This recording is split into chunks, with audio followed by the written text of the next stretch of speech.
اولین دختر نونوای 18 سالم که 7 سال کارم اینه.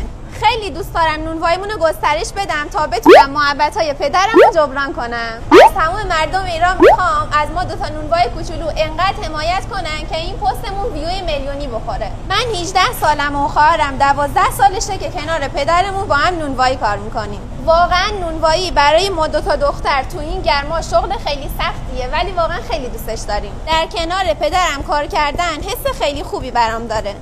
کار ما خیلی سخته، ولی نون حلال در آوردن اون سختیاشو از بین میبره. ما دوتا خواهر کنار پدرمون کار میکنیم چون دوست داریم کمک‌حال پدرمون باشیم.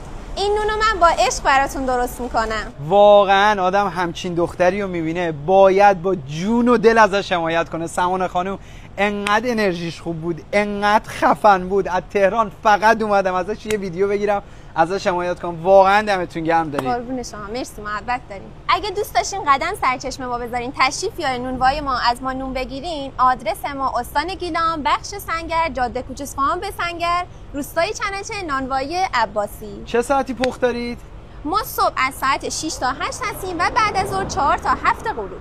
واقعا باید از این سمانه خانم گل، دختر با غیرت زحمتکش، حمایت کرد با جون و دل.